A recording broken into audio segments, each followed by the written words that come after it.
皆さんこんにちは、小かきこです。今日はこの小さめでシンプルなデザインのバッグの作り方をご紹介したいと思います。でこのバッグ、麻紐で作ったんですけれども、きつめなので細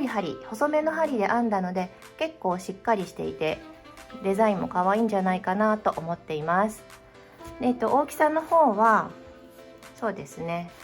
本とか携帯とかを入れるのにちょうどいいぐらいな大きさになっています。お弁当とか入れてもいいんじゃないかなと思います。でこちらの編み方なんですけれども、基本的だいたい 98% ですかねが細編みになっています。なので編み方自体はすごい簡単だと思います。なんですけれどもアクセントを置きたかったので、私はこの持ち手部分ですね、ここを他の毛糸でぐるぐる巻きにしてみました。材料はこちらになります。ちょっと画面に入りきれてないんですけれども、まずは糸からですね。今回私は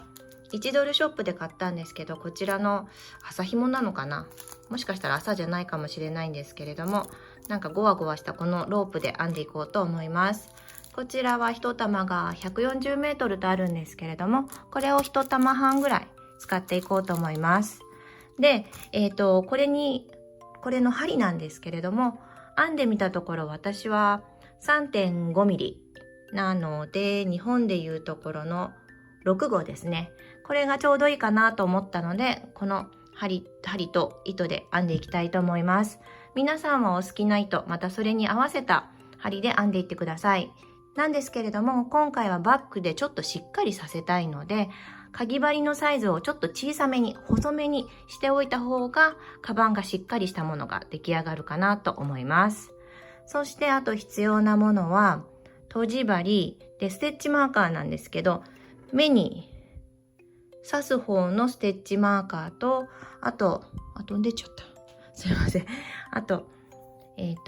この糸の切れ端ですね、これがあったら便利じゃないかなと思います。そして今回持ち手のところを違う毛糸でぐるぐるぐるっと巻きたいなと思ったので、いらない毛糸といいますか、持ち手部分に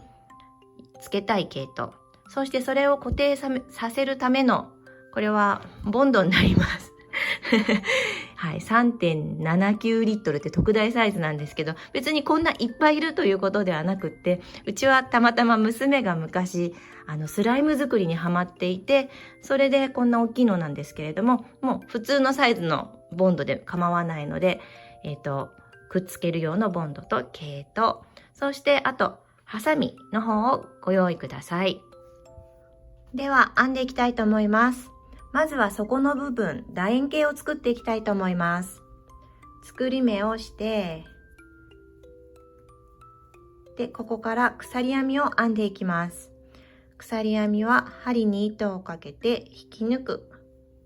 針に糸をかけて引き抜く、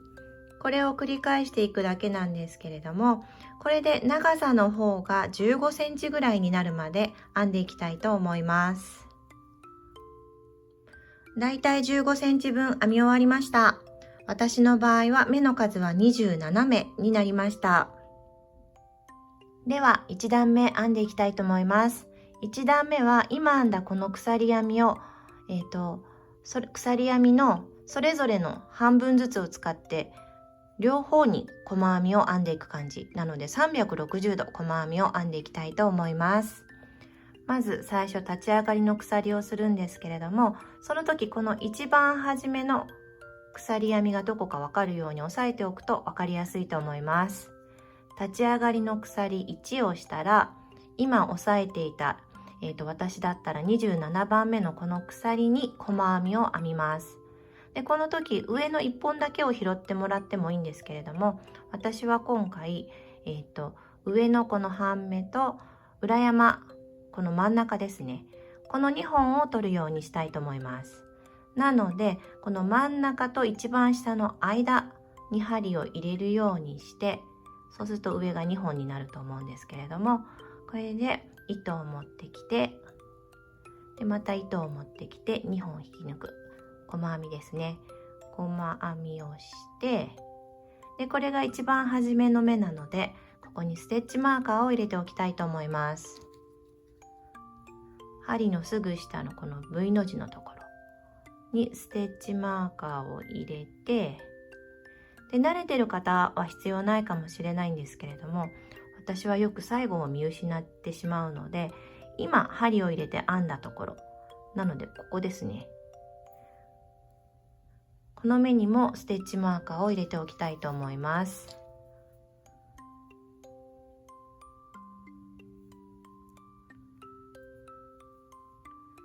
ではこんな感じで細編みを次から1目ずつ編んでいくんですけれども、私は鎖27目でスタートしたので、最初に編んでいく細編みも27目になります。次針を入れるところはちょっとステッチマーカーだらけですけども、隣の目の真ん中と下の間に針を入れて、2本取って糸を持ってきて、で2本引き抜く。これを繰り返していって27目、まずは細編みを編んでいきたいと思います。細編み27目編み終わりました。そしたら続いて編む前にこの27番目、一番最後ですね、端っこまで編んだこの目にもステッチマーカーを入れておきたいと思います。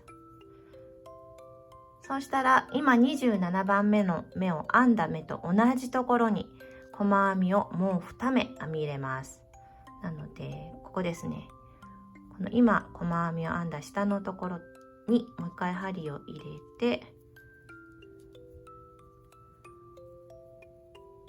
細編み、糸端も編みくるめちゃいましょうか。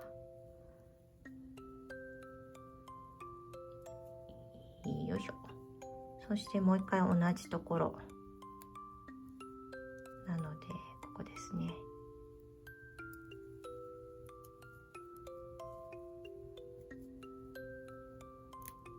と編んだらちょうど作品が380度じゃなかったすいません、180度回転すると思います。そしたら今度鎖編みの使わなかった1本、先ほどは2本取ったので残り1本があると思うんですけど、この横の線ですね、これを拾って細編みを1目ずつ編んでいきたいと思います。でどれだけ編むかなんですけれども、今私は1番目と言いますか27番目ですね、編んだので残り26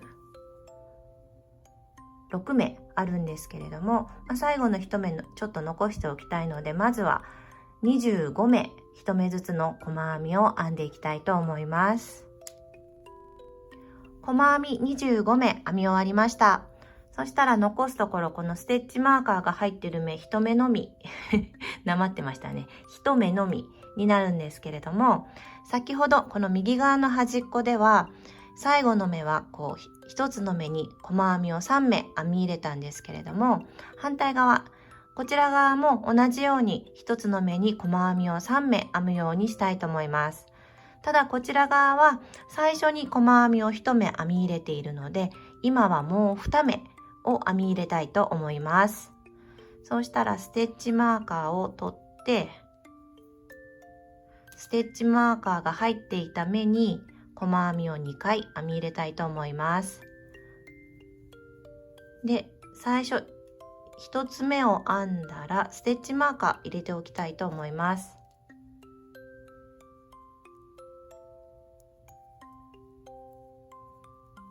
そしてもう一回同じ目に細編みをして、よいしょ。そしたら最後はこの段一番初めに編んだ細編みの上の部分、頭の部分ですね、ここに引き抜き編みをしたら、よいしょ、引き抜き編みでちょうど糸が太くてもりっとなってしまったんですけれども、可能であればこの引き抜き編みは目立ってほしくないので目を小さくしたいと思います。ちょっと滑りが悪いので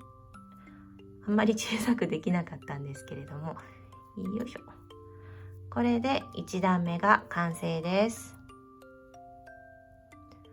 続いて2段目を編んでいきたいと思います。2段目は、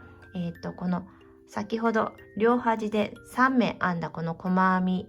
をそれぞれ増やし目をしていきたいと思いますって言葉で言ってもちょっと分かりにくいかな。まず立ち上がりの鎖1をしてよいしょ。そうしたら引き抜き編みをした目なので、ここですね、最初の1番目増やし目を増やし目をします。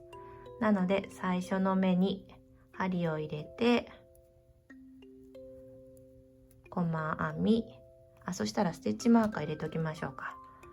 ここが最後引き抜き編みをする目になるので、ステッチマーカーを入れて、で同じ目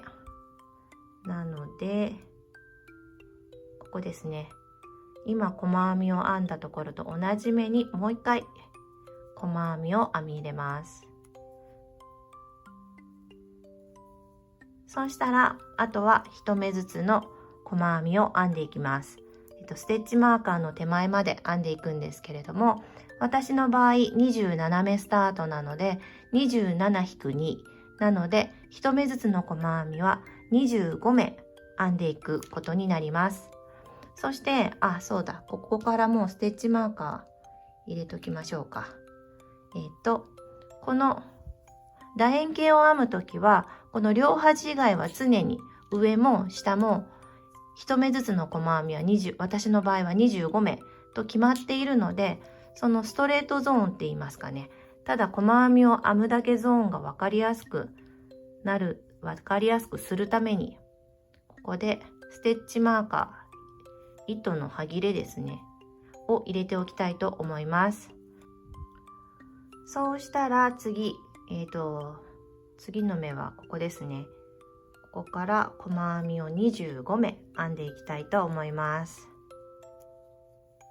25目編み終わりました。そしたらステッチマーカーのところに到着したので、続いて反対側の楕円の半円の部分ですねを編んでいきたいと思います。先ほど最後の目には細編みを3目編んだんですけれども、その3目すべてに増やし目をしたいと思います。なので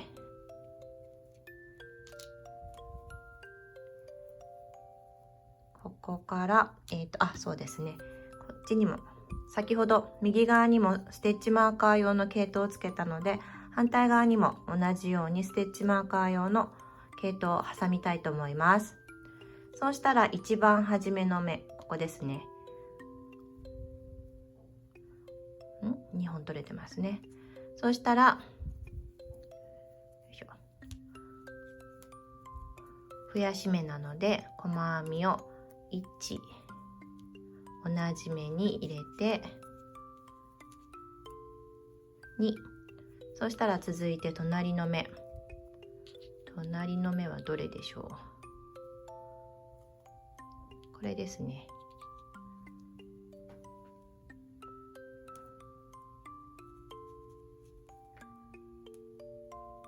よいしょ。で硬いですけれども、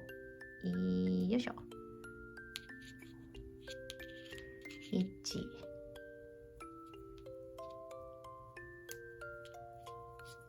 2と入れて、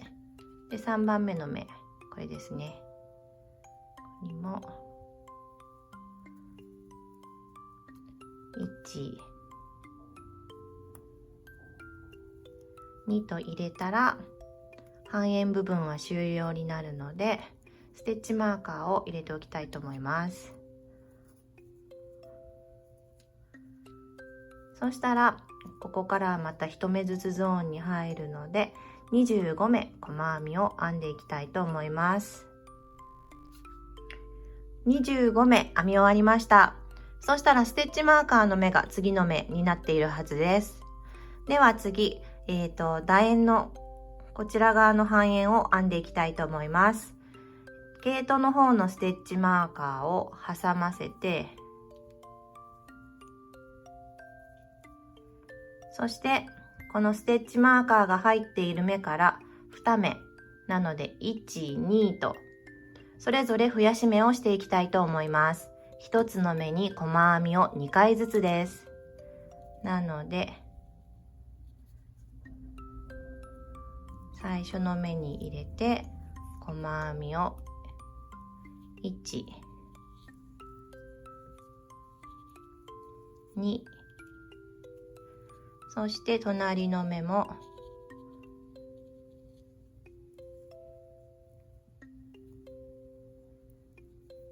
硬いですね。よいしょ。1、2と編んだら、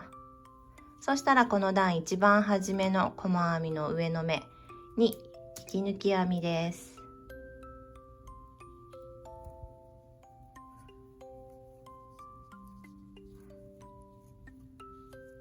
これで2段目が完成です。続いて3段目編んでいきたいと思います。3段目、この半円部分のところは、先ほどはすべての3目増やし目をしたんですけれども、今度は増やし目細編みなので、目の数でいうところの2、1ですねをしたいと思います。なので増やし目2、1をしてから25目編んで、こちら側の半円は今6目あるんですけれども、21、21、21と細編みを編んで25目編んで、そして最後こちら側は4目残っているので21、21と編んだら3段目は完成です。で、このようにここの楕円の丸の部分ですねはすいません。1段につき6目を増やしていく円の作り方の半分バージョンとお考えください。なので、これから、底の部分、皆さんのお好きな大きさまで編んでもらうんですけれども、このステッチマーカーの間のまっすぐ部分はずっと同じ目の数。私の場合は25目、上、下、両方編んでいって、で、この端っこの半円の部分は、毎段3目ずつ増やすように。なので今次の段は2、1と増やしていくと申し上げたんですけれども、その次の段は例えば細編み細編み増やし目なので1、1、2、目の数でいうとこの1、1、2で増やしていくなどとしてどんどん編んでいってください。9段目まで編み終わりました。サイズの方なんですけれども、横一番長いところが22センチなので9インチぐらい、そして縦が9センチなので3インチ半ですねになっています。で、この9段目までの編み方をちょっと手書きで書き出してみました。もう分かっている方はここの部分は必要ないかと思うんですけれども、私の場合最初の鎖は27目でスタートしました。で、楕円を編むので両方1目ずつ引きたいなということで27マイナス2をしました。そしたら25という数字が出ます。そしたらこの25という数字をこことここに当てはめます。これがこの楕円でいうところの増減なし部分の数になるので、この2箇所で、この黒い四角は何だというと、ここには毎段違う、目が入るんですけど、例えば、1段目、2段目、3段目あたりまでは動画でも説明しているので、4段目としましょうか。4段目だとしたら、まず最初、立ち上がりの鎖1で立ち上がって、黒四角なので4段目はバツバツ V なので細編み細編み増やし目なので、増やし目は1つの目に細編みを2回入れることです。それをここで編んでもらって、その後細編み25、3四角ということはこのバツバツ V を3回することになります。細編み細編み増やし目、細編み細編み増やし目、細編み細編み増やし目としたら、細編みを25して2黒四角なので今度は2回細編み細編み増やし目、細編み細編み増やし目というのをして、最後引きというのは引き抜き編みですをしたらいいよという楕円の公式を作ってみました公式って呼べるのかな、ちょっと怪しいんですけれども、必ずこれの通りにしなきゃいけないというわけではないんですけれども、私は9段目までこのように編みました。では、もうこれで底はいいかなと思うので、次、側面に移りたいと思います。では、側面1段目編んでいこうと思います。側面部分は、私は、段の継ぎ目をなしにぐるぐるっとソフトクリームのように編んでいきたいと思います。一番初めだけ立ち上がりの鎖をするんですけれども、あとはずっと編んでいくだけにしたいと思います。これは完全にお好み次第なので、毎段きっちり終わらせたいなという方は、立ち上がり鎖1でしていただいて、段の最後は引き抜き編みをするというふうにしていただいても全然問題はありません。そして側面部分の1段目は、ここちょっと角度をつけたいなと思ったので、裏引き上げ編みで編んでいきたいと思います。細編みです。なので、本来だったら次、例えば普通の細編みをするとしたら、ここに針を入れるんですけれども、裏引き上げ編みなので、後ろから入れて、で、次の目に針を出して、で、持ってくる感じ。なので、目と目の間、この縦の棒を拾う感じで編んでいきたいと思います。そうすると、編み終わりがどこかちょっと分かりにくくなってしまうかなと思うので、この段一番最後、拾う目を先に説明しておきたいと思います。今、ここが引き抜き編みでできている目です。なので、これは編むべき目ではなくて、最後の目はここになります。そしたら、この目ですね。なんですけれども、最後の目は引き抜き編みもしているので、ちょっとこの通す部分の縦の棒が太くなっています。なので、最後の目は後ろから入れるんですけれども、ステッチマーカーは前から入れてもいいでしょう。から入れて、で、一番初めの目のところ、よいしょ、出てこない。こんな感じで出すということになります。はい、では編んでいきましょうか。まず最初のみ鎖1をしたいと思います。そうしたら一番初めの目、このステッチマーカーが出てる目ですね。ここに糸は後ろに持っていって、針をその作品と糸の間から針を入れて、一番初めの目、後ろから手前に出します。で、隣の目に行って前から後ろに出します。そうしたら糸を持ってきます。そして針に糸をかけて、この2本を引き抜く。これで一番初めの目が出来上がりです。ステッチマーカーを入れておきたいと思います。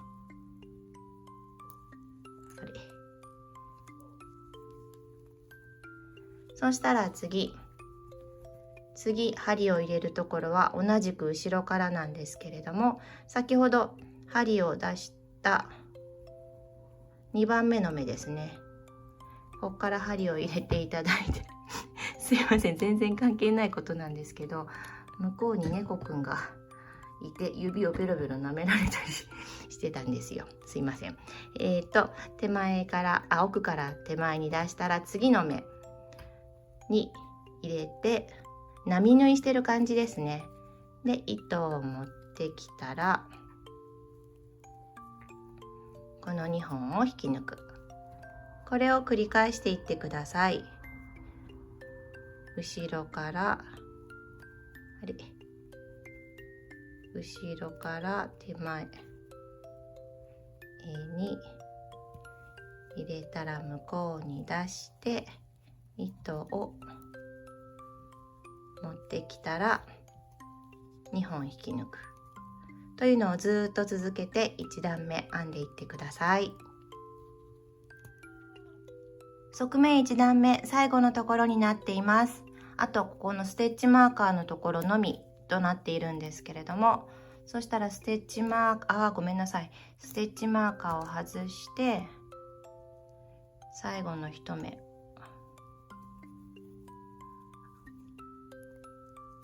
ここに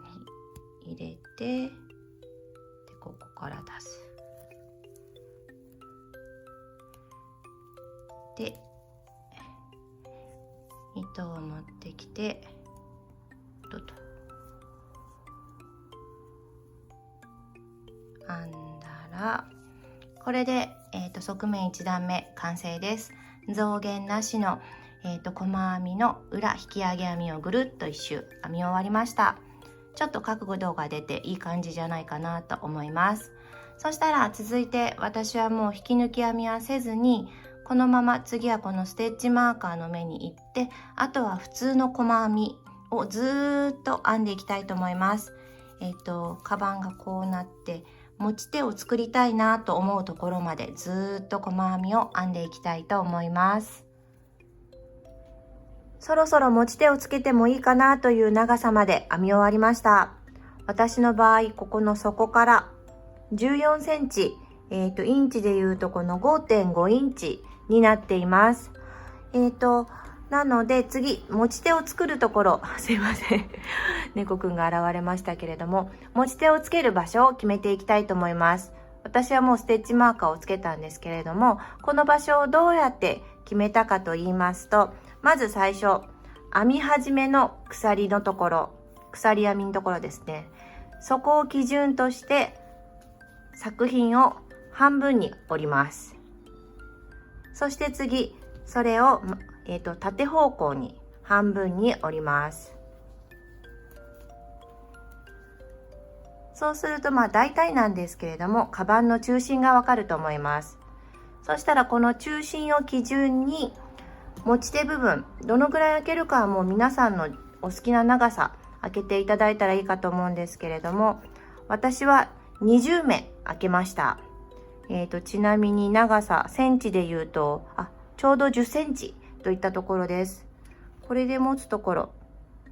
やっぱりもうちょっと長くしましょうかね。どうでしょうね。ちょっと待ってくださいね。はい。もう2目ずつずらします。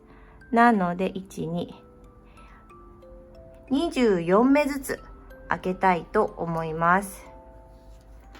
よいしょ。すいません。ちょっと行き当たりばったりなんですけど、これじゃちょっと狭いかなと感じたので、はい。私の場合、持ち手部分は24目開けたいと思います。そしたら、反対側も同じく24目を開けるんですけれども、この時、左右とこっちの持ち手じゃないところですね。この目の数は同じにしておいた方がバランスがいいと思います。で、ここで目の数なんですけれども、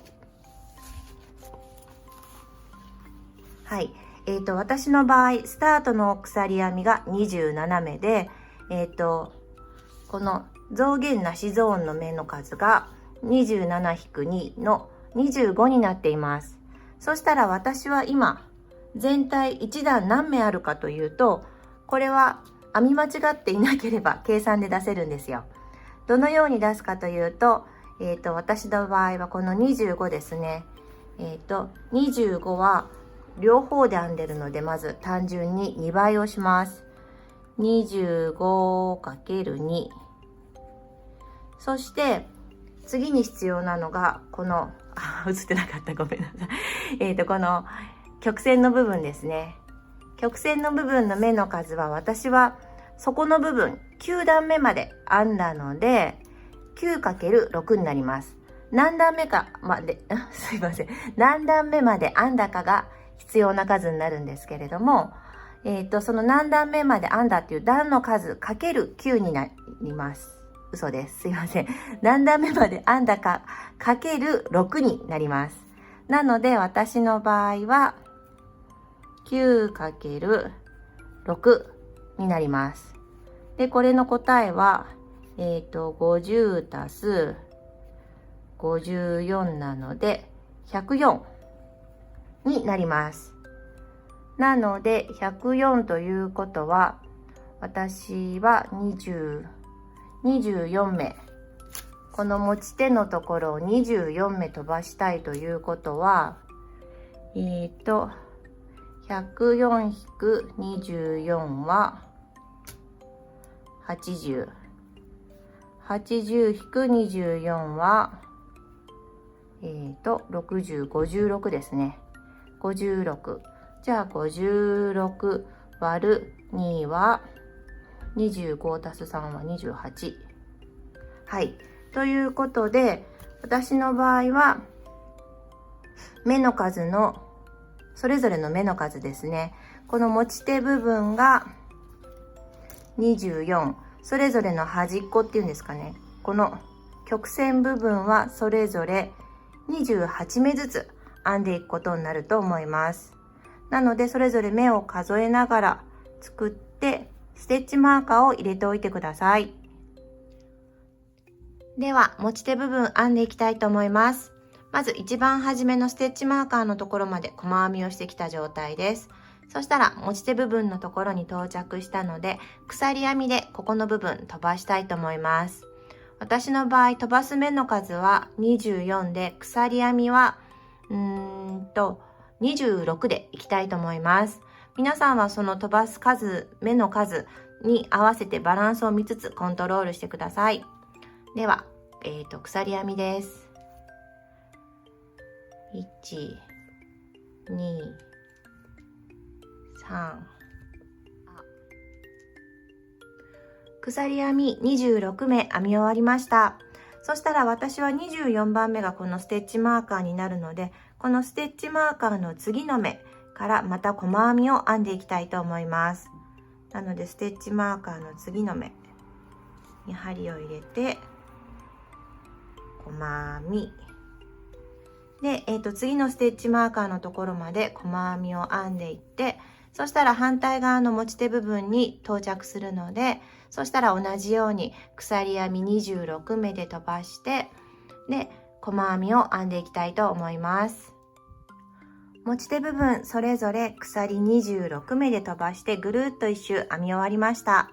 続いて、一周回って鎖編みのところに到着したところです。そしたら鎖編みの上には細編みを編んでいくんですけれども、この際針を入れるところは皆さんのお好きなところでいいんじゃないかなと思います。今回持ち手部分は後ほど他の毛糸でぐるぐる巻くので、別にこの鎖編みのところが綺麗に出なきゃいけないとかそういうのはないので、もう編みやすいところに入れたらいいんじゃないかなと思います。なので私は今回鎖編みの表を見て上の片山と裏山の2本を取るようにしたいと思います。なので鎖編みの表、真ん中ちょっと下ら辺に針を入れて、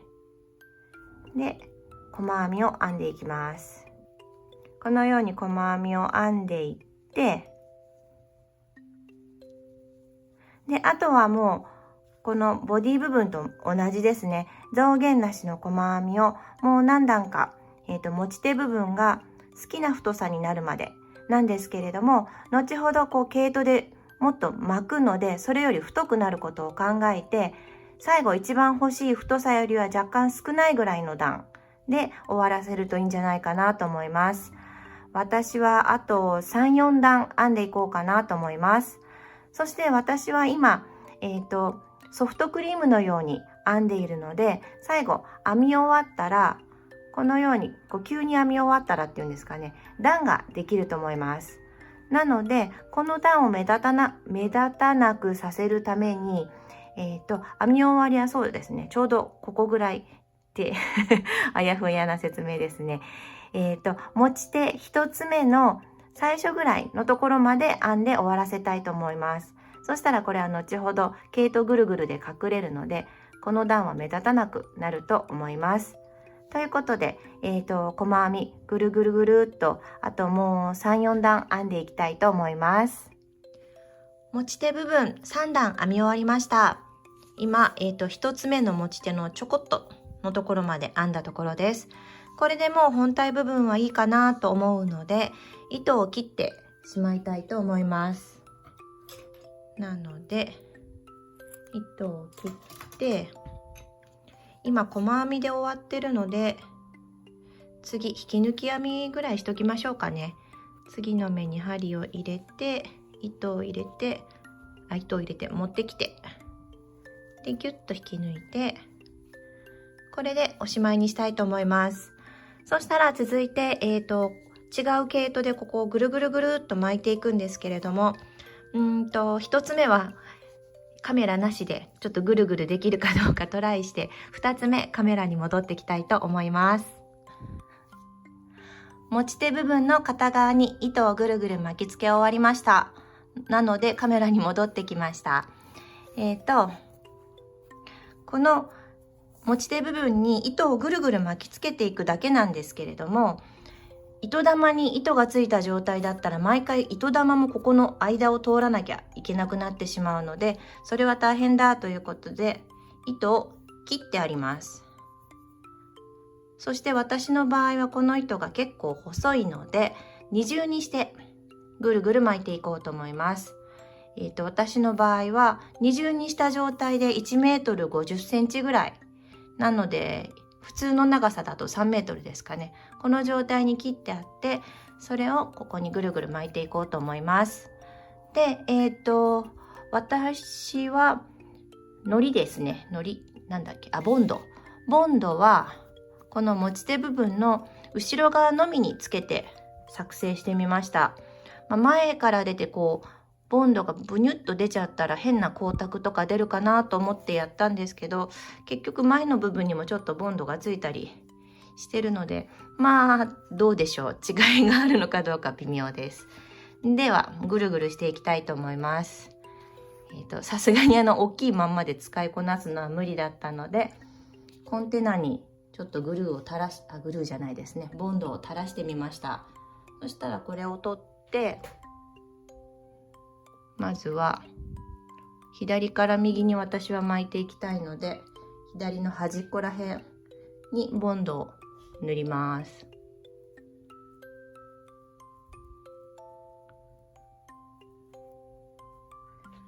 そしたら、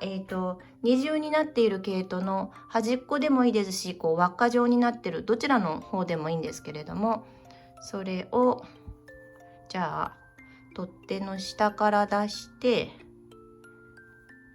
で端っこからもう早速手についちゃいました。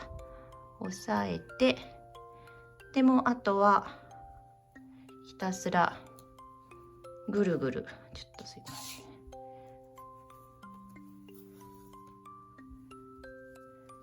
ぐるぐるしていくのみとなります。途中グルーを後ろにボンドを後ろに足しながら、こう隙間ができないようにぐるぐる巻いていきます。途中で糸が終わってしまったので、そういう時は最後の糸をボンドで留めて、そしてまた新しい糸を切って、で継ぎ足して、また継ぎ足す時もこれを横にちょっとずらして巻き込むようにして、でまたぐるぐるしていきたいと思います。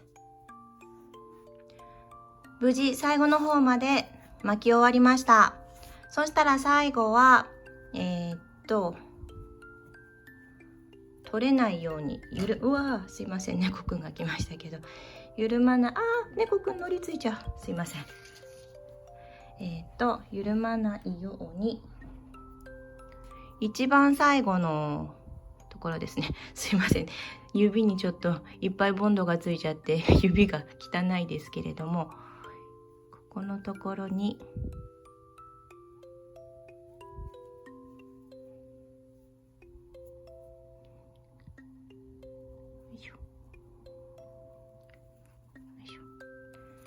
通して、ちょっとギュッと縛ってから中に数センチとじ針を入れて、こんな感じで入れて、いつものとじ針を使っていないのはちょっとボンドがついた後に丸洗いできるかなと思ったので、今回はプラスチックのとじ針を使っています。よいしょよいしょ、取れました。はい、ちょっと緩んでるところもありますけど、こんな感じで、後ろのこの出っ張ってる部分はハサミで切ってしまえば完成です。ちょっと手を洗ってきます。はい、これで小ぶりの夏バッグ完成しました。私としてはこのポイントとした持ち手ですね、かなり気に入っています。なんですけども、正直これがどんだけこの状態を保ってくれるか不安があります。やっぱり持ち手で常に力が加わるところなので、どんどんこの隙間が空いてっちゃうかなと思います。なので、10日ぐらいですかね、これをちょっと持ち歩いてみて、この持ち手がどういう風になったかはインスタにアップしたいと思います。なのでこの状態がどれだけ保てるかどうか、ちょっと興味があるぞという方は私のインスタご覧になってみてください。もしよろしければ高評価ボタン、そしてチャンネル登録もよろしくお願いします。では、ありがとうございました。バイバーイ。